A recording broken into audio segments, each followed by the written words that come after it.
What's going on, everybody? Welcome back to Down to Earth with me, Kristian Harloff.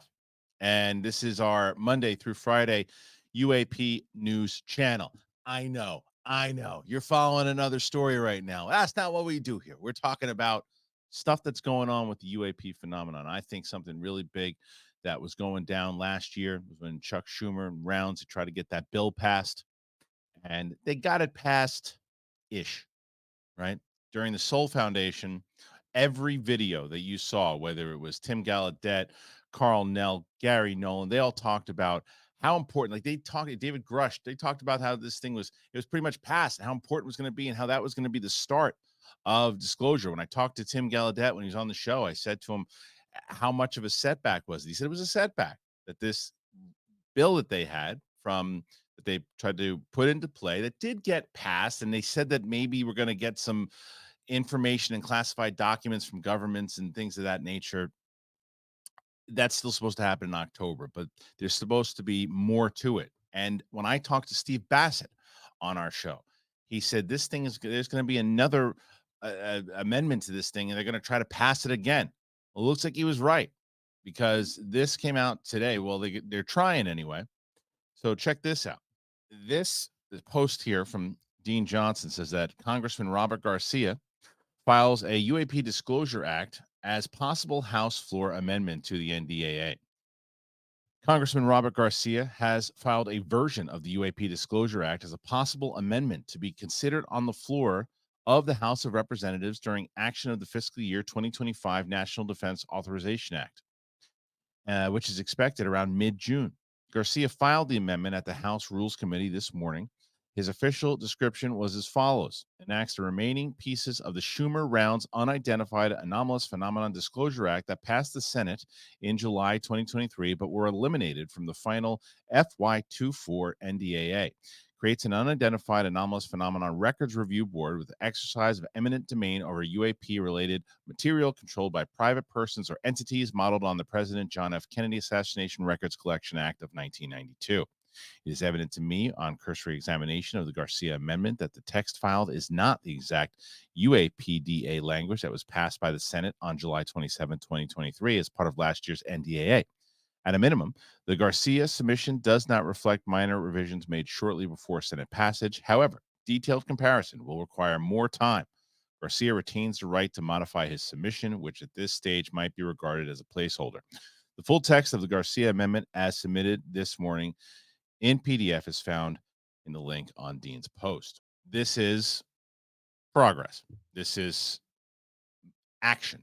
This is Robert Garcia, who's been pretty adamant that he was, every time he spoke, by the way, at one of these meetings after he comes out of it, he always looked like he's like, yeah, I'm gonna do something soon. But I'm just saying, I remember when Matt Laszlo approached him, and he had a lot to say. He was one of the guys that every time you approach him, he sits there, he talks about it, and he's like, there needs to be something done. Well, he's doing something. He's putting forward. Now, there's kind of a breakdown of this entire thing. That's like, if you look at the whole thing, it's long, and I can't read the whole thing on the show, but I'm going to go through this condensed version. Let me tell you some of the points. Here are some of these tweets. The first thing here is just that we have our first UAPDA 2.0 language proposal. Let's go. I look forward to seeing the Senate proposal, but it's way encouraging seeing it come from a different place initially. This is Dan. He's the co-host of that UFO podcast, and so he's pretty well informed in all this stuff. And so this is, he says, this legislation is fire. Review board, eminent domain, troublemakers outed, non-human intelligence mentioned 25 times, technologies of unknown origin mentioned 21 times, biological evidence mentioned 6 times. To which he follows up, do you still think this whole thing is about man-made drones? All right, so before we break down all the points here, because we're going to go through them and kind of get an overall understanding about it, I want to bring in Pavel. There he is. Pavel, what's going on, man? How are you? I'm doing well, Kristian. How are you? Good, man. So you were the one that sent this to me today and said, check this out. This is a big thing here, where they have these points. So we kept talking about it. Like, the main thing that everyone's talking about, obviously, is public hearings. When are we going to get public hearings? This is the biggest out of all of it, because this was ultimately before Grush came out, before this was what Schumer was working at, before he even knew about Grush. Yeah. He was working on this. Like, this was the proposal. This came far from before with Harry Reid and everything else too. This was what it was leading to, and Grush elevated that. But they took a little bit of a bump. As I mentioned, Steve Bassett said they're going to try to pass this thing again, and it seems to be that is what they're doing right now. Yeah, I do love that it's Democrat because there's this narrative that goes around that people say that only Republicans are the ones that are pushing this the most, but Garcia is a Democrat, and And Schumer. this, yeah, and Schumer too. But also, I think that this version of the UAPDA is a little more like tighten up, and they added some things that I didn't see in the last one, like troublemakers being ousted, which is something new. Because as we know, this whole topic and Lou Elizondo and Gary Nolan, Dr. Gary Nolan, have been threatened, and there have been a lot of activity in that sense. And I think they're going after those people, and I think that's positive for this proposal. Yeah, I think so too. And we're going to go over these points. Okay, so there's kind of more of a full breakdown here from what Dan did, but if you go down this thread here, okay, so this runs until at least 2030, 20 million for fiscal year 2025. Director of Review Board directly briefs the president, Congress, and executive branch. UAP includes at least one of the six observables, as well as UFO saucers, USOs, Arrow, or its successor. That's hilarious. Briefed by board report each year. The review board can investigate and have subpoena power. They could chase Grush's leads and have the right clearances to do so. Whistleblower protection enhancements. Okay, so those are big points to have inside of this actual thing. I mean, here's my let me as we do here, we try to take it on the balance side of it. Let me ask you this question. What's any different about this? That's the same thing's not going to happen that happened with Mike Rounds and everybody else last year. That they go, yeah, nice try. No, no thanks. What's the difference? I guess we'll get to that. We'll cross that bridge when we get to it. But initially, the subpoena power is very important. I want to know if Travis Taylor and Brandon Fugel are going to oppose the eminent domain part again. Hmm. I would guess they will, because they do have some technology that people They don't don't, know yeah, where it came from. and they don't want anybody else to have it. Yeah, and I get their point though, but they have to understand too. I mean, Lockheed Martin and all these companies, they also have that, and they're the ones essentially who are keeping all this from the people. Yeah. And I don't know if we can find a way for the people at Skinwalker Ranch, who have no ill intention towards the people, to keep their tech, and the people from these aerospace companies to release their tech. That's tough though. That's gonna be really tough. Yeah, Yeah, that's yeah. tough because then it's like they're people then they get accused of playing favors. Like, wait a minute, why do they get special treatment when we have this? That's tough. But I'm more so I do think that it is, as much as you can say it's a bridge to cross later. The problem with that is, yeah, the language is great. The language of what they're proposing is great, of what you can potentially do with it, and whether somebody opposes it or not.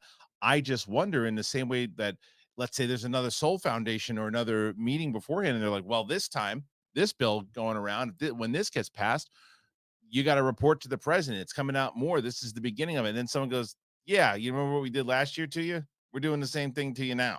It's like, what stops that? So I don't think it's a bridge to cross later, because I feel like, for people who cover it, for people who want the answers, you should be like, okay, I'm skeptical, not because I don't believe in it. I'm skeptical because I don't believe in the people that don't want this information out.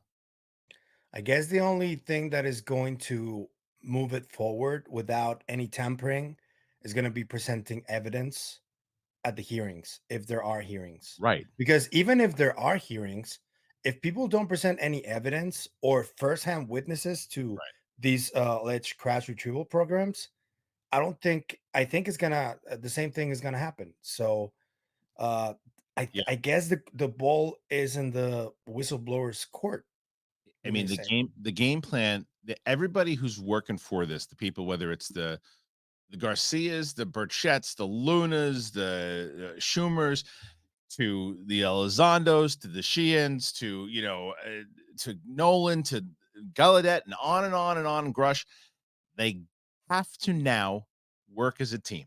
Everybody together has to work as a team. Now, who's to say that they're not? Who's to say that they're not having these certain things? And there are, and if you have other people, there's new members of the team that names that we don't know about. In the way that David Grush, nobody knew his name until last year, and everybody knows his name. You are 100% correct that no matter what they have, and they do get this thing, it has to be. It can't be now some hearing that just says, "Oh, well, we're pretty sure that this," and even like those great things. That great interview from the other day with Tim Gallaudet. I'm sure of that. There's NHI. I'm sure of it.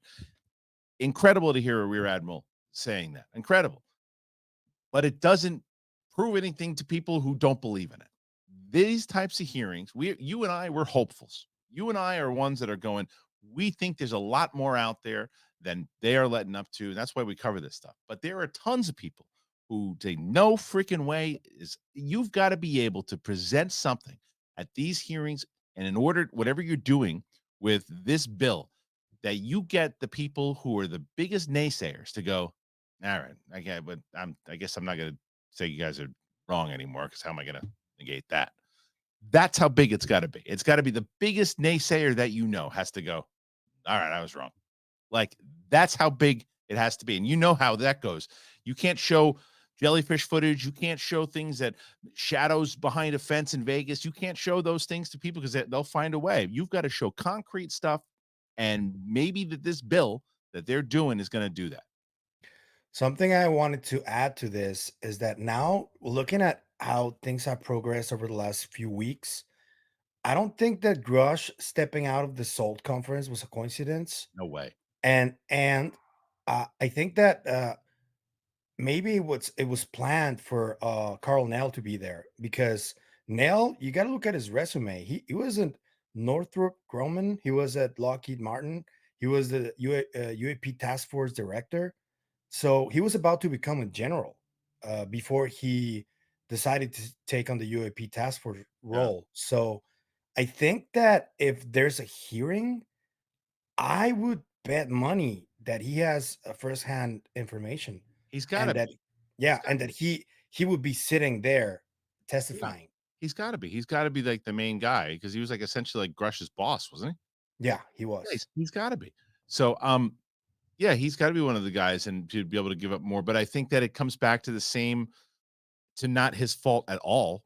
But the biggest frustration from people that were watching Grush was, I can tell you behind a skiff. I can tell you behind a skiff. I can't tell you this now. I'm not allowed to tell you that here. How many times are we going to hear that in the hearing? You know what I mean? Like, and the question, I guess, like what I'm trying to put together from this, I thought, and I might have just read it wrong.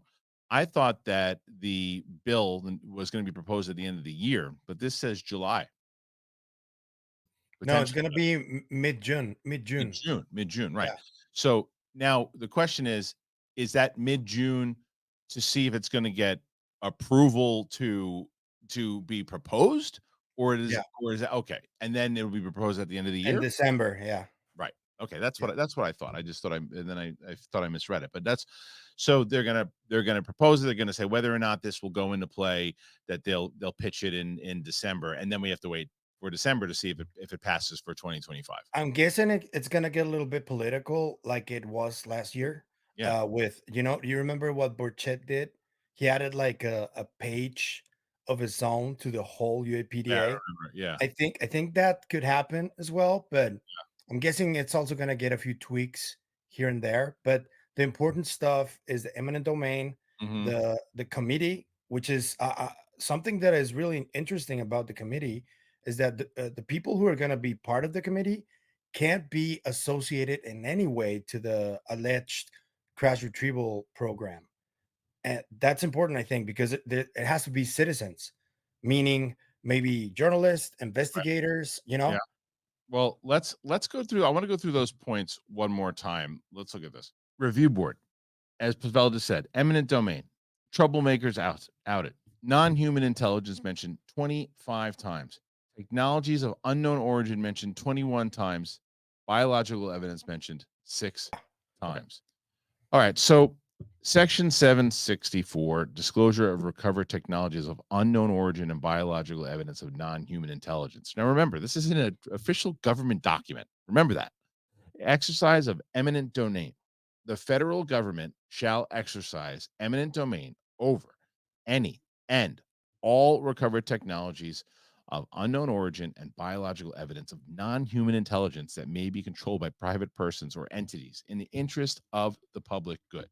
Qualifications: person nominated to the review board shall be impartial citizens, none of whom shall have had any previous or current involvement with any legacy program or controlling authority relating to the collection, exploitation, or reverse engineering of technologies of unknown origin or the examination of biological evidence of living or deceased non-human intelligence. Okay. I mean, this I put that into your brains. This Dude. is in a government document. Okay. This is in a government document. So, what this also means, as Pavel brought up before, with Garcia, who is a Democrat working with Republicans here, who all of these people potentially putting their careers on the line to introduce something like this into legislation. This guy has to be so convinced of non-human intelligence and reverse engineering programs that he's the one saying we need this and this, and pretty much no one can be part of this that had any involvement with the Lockheed Martins, the Project Blue Books, all that stuff, the arrows And of that. the DOD Yes, specifically. Yeah. right. Like anybody who is part of this cover up for the last 70 or 80 years cannot be involved in this. I love the language of this thing. I love the balls of this thing. It's just, call me a pessimist when it comes to this stuff. I don't in a million years see this thing passing at all. And I have never wanted to be wrong more. Same, man. Yeah. But it Right. is Yeah. yeah. Yeah. Yeah.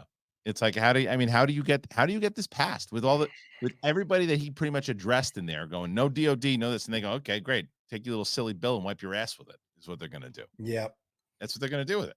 And unless they have some kind of trick up their sleeve, and it also we're looking at December. So at that point, we will either have the same president or a new president. And is that something that whoever the president might be at that time wants to then take on and say, okay, that went through, if it does go through, and then that person's presidency, whoever it is, whether it's in 2025 or 2055, whoever the president is that is around when there is admittance of a reverse engineering program or non-human intelligence or the idea that there is life somewhere else besides here, that president, it doesn't matter if if anything that president has done is good or bad in their past, they will always be remembered for that. Yeah. And I think we're gonna have another shoe dropping uh before the summer ends because there are a couple of things still coming. I just saw a recent update of James Fox's documentary. In 4 weeks, he's gonna get the narrator, Peter Coyote, Mhm. to work on his stuff for the documentary, and he specifically said that he added some witnesses to the documentary, and he had them on record. So um, I'm guessing about 8 weeks until it comes out. And when's Lou's book? Lou's book comes in August. In August. Okay. Yeah, There's a lot. I mean, there's a lot.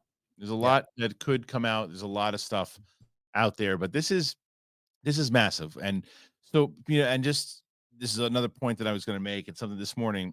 Pavel, who sends me stories, and we go back and forth on X, had said when it came to the Tim Gallaudet stuff, and he had wrote to me, he said NBC has entered the chat when it comes to because they covered it, and I said, yeah, but that particular guy always covers it. It covers it a lot, and when NBC does cover it, it's on the internet, right?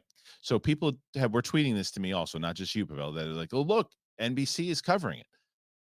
Send me the reports when it's on television.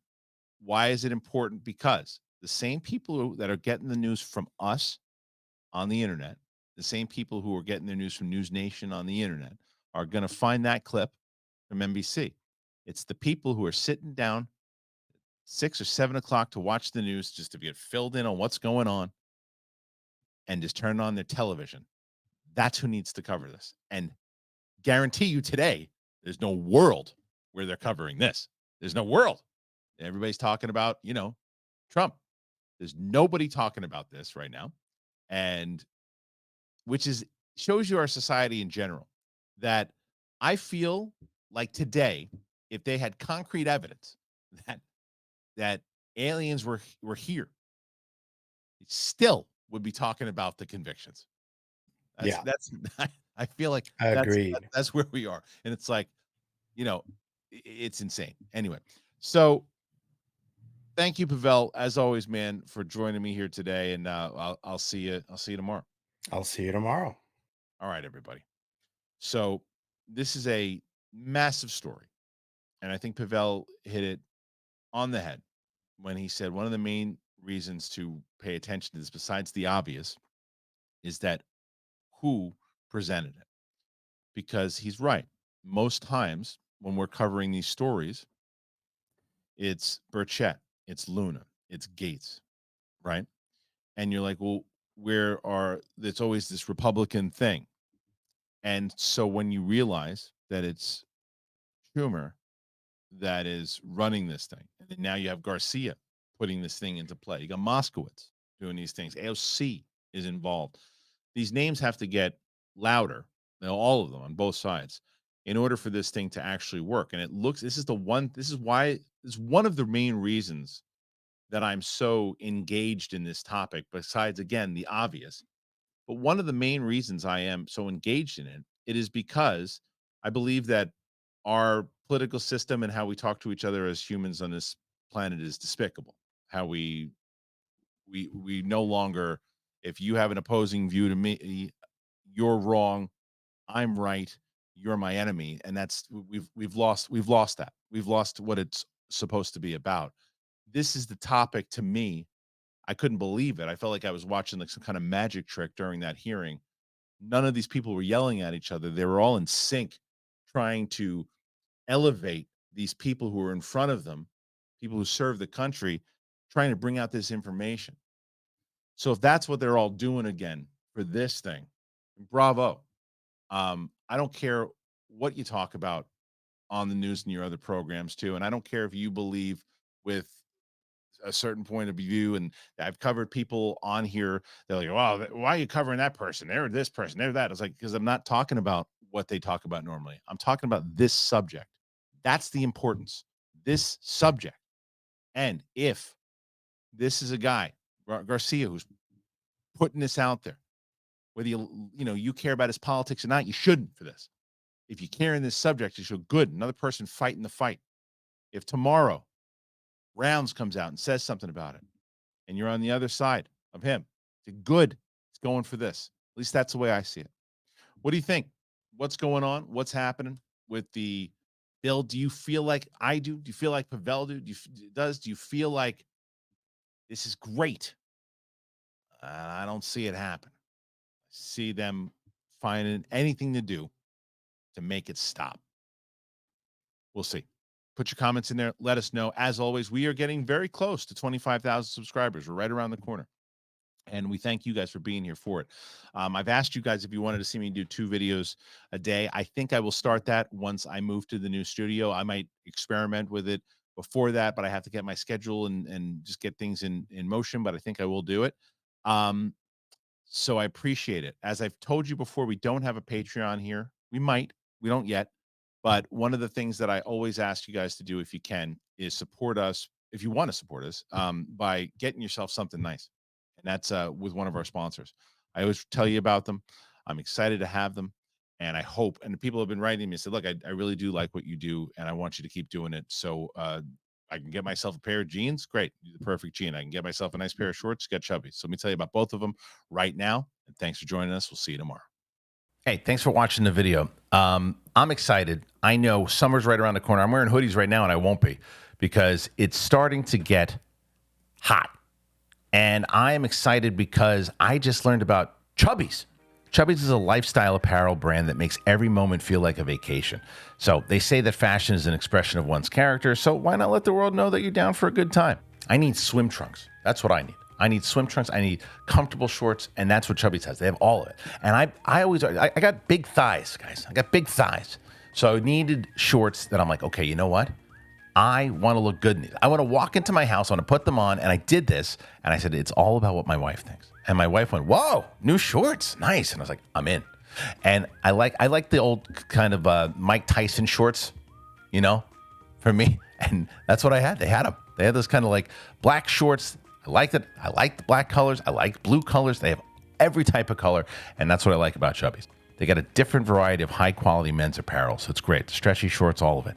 Comfortable shorts, the best. So for a limited time, Chubbies is going to give our listeners 20% off your order with our exclusive code.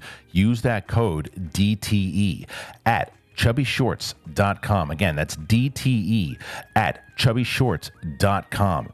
You will enjoy these. You really will. And I think that it's high quality. And it's summer. It's right around the corner. I know everybody's looking for shorts, bathing suits, all that. This is where you go. All right. Thanks for watching. Go get some shorts. The other day, my wife walked in. She said, whoa, where do those jeans come from? Those are amazing. Those are nice. I said, that's right. It's the perfect jean, baby. Love the perfect jean. Perfect jean makes great looking, perfect fitting jeans. And they're stretchy and they're nice. And they hug your assets in the perfect place. They really do. It's got special denim fabric. It's very soft. It's really great. I've been wearing these and it's super comfortable and they look good.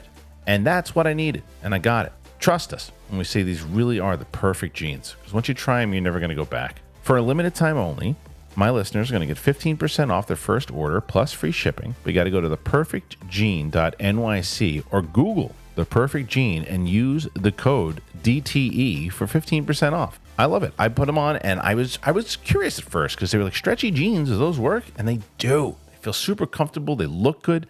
And I like wearing them. Super stretchy and great. I felt good, man. Felt good wearing them, and I can move around in them, and I like that. They fit great. Make sure you go to theperfectjean.nyc and use that code DTE. 15% off. Get it.